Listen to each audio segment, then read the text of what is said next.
told our Chris Mortensen. Cam posted the following on social media about the Panthers' trade permission. Stop with the wordplay. I never asked for it. There is no dodging this one. I love the Panthers to death and will always love you guys. Please do not try and play me or manipulate the narrative and act like I wanted this. You forced me into this. Love. Dan Orlovsky back here with us. Max, I'll start with you. Who actually gives the Panthers a better shot of winning? Or Stephen A., let me start with you. Who gives the Panthers a better shot of winning the Super Bowl? Would you say Teddy Bridgewater or Cam? Well, first of all, I don't even view the Carolina Panthers being in the Super Bowl equation. Let me be very, very clear about that. And this is Christian McCaffrey's team. It's no longer Cam Newton's team. Let's be clear about that. Having said all of that, I will tell you this. I do think that Cam Newton gives them a better shot than Teddy Bridgewater. Listen, I like Teddy Bridgewater as a person. I think that he's a good dude to have on any team. He's a great, great backup. I think he can start for various teams in the NFL, but it's by default because I don't think there's a whole bunch of great quarterbacks in the National Football League. Hell, I don't think there's a whole bunch of good quarterbacks in the National Football League, okay? As Max would talk about it, that middle class version that John Elway has alluded to, you know, when he was talking about Brock Osweiler years ago, Teddy Bridgewater is an upgrade from that. I certainly would insult him in that regard. But despite the 5-0 record as a starter, he was relatively pedestrian. I mean, I'm looking at it here. He comes into the game when Drew Brees goes down against the Rams, a game in which they lost 27-9. He completes 56% of his passes that game. All right. Yes, he completed 70, 76, 76. But you're talking about dipping and dunking. 165 yards passing one day, 177 yards another, 193 another. You know, he had one 300-yard passing game, another 240 game. I mean, he didn't exactly blow you away by throwing for 300 or 400 yards or anything like that. I'm not saying he doesn't deserve his money. I'm not saying he doesn't deserve to be a starter. But when I look at Teddy Bridgewater, I look at him as a relatively pedestrian quarterback who's not going to beat himself. I look at Cam Newton, when healthy, as a game changer. And to me, Super Bowl contenders have game changers. And that's where I'm looking at. Yeah, I don't see Bridgewater as a game changer either. I see him maybe as a culture changer in Carolina. He may be more of the personality that they want on the top of the franchise. And also, let me say this about Bridgewater. For this upcoming season, you know, I've been a big Cam defender in the last year or so because I think people forgot about the kind of season he was having before he got injured the year before. He was maybe better than he'd ever been as a passer. And when you combine that with his other physical attributes, you go, wait a minute, this dude was once voted by his peers the best player in football over Brady, Rodgers, and everyone who, looking back at it, were still in their primes. He was the MVP. No one was even doubting that. Number one in the game. So then he had a season that was sort of similar to that, or was on his way to having that season, but he was better as a passer. So I thought, oh, look at this. Then he got hurt. And it turns out it's a catastrophic injury. He had to miss a season.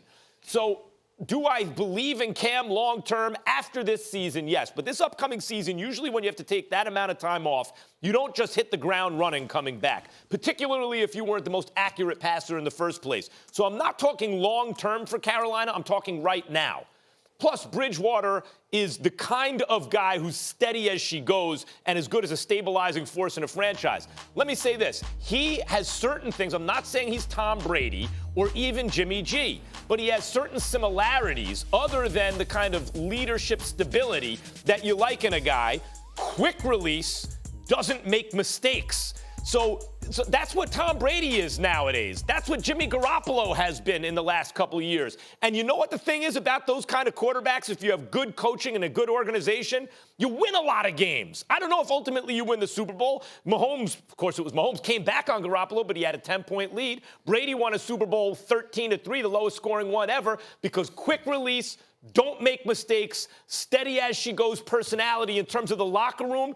Bridgewater has those things in common with those guys, and I think in the immediate future is the better alternative. Max, I've never heard anyone hate on a guy like you do Tom Brady and love on a guy like you do with Jimmy Garoppolo and compare them together so much. I don't hate on Brady. Listen, I think the reality of the situation is we can't make the assumption of Cam Newton being healthy. We have to assume that there is some form of a lack of 100% in his game right now. This is his third surgery in the last couple years, second shoulder surgery. So we have to take it for what it is, that there's not necessarily a great amount of knowledge of where he stands with his health. If Cam Newton was completely healthy and never had those issues, then yes, it's a no-brainer that he's the better option. But their better option right now in 2020, and for Matt Rule and David Tepper, the new owner, is to move forward with Teddy Bridgewater. And Stephen A., I want to kind of talk about Teddy Bridgewater in the reality more than just maybe of an expectation or a narrative about him.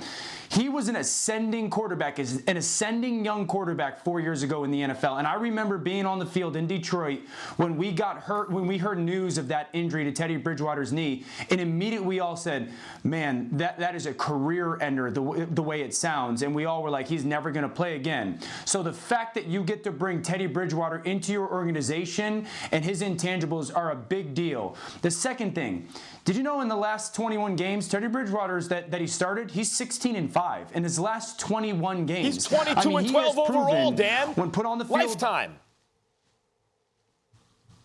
What is he overall?